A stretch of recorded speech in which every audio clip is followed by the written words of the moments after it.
Heyvan vurmuşuq. Kabab eləyə bilmirik.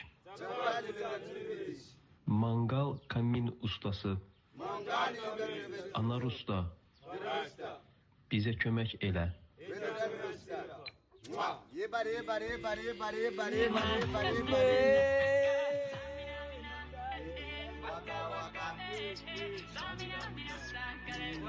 Mwah.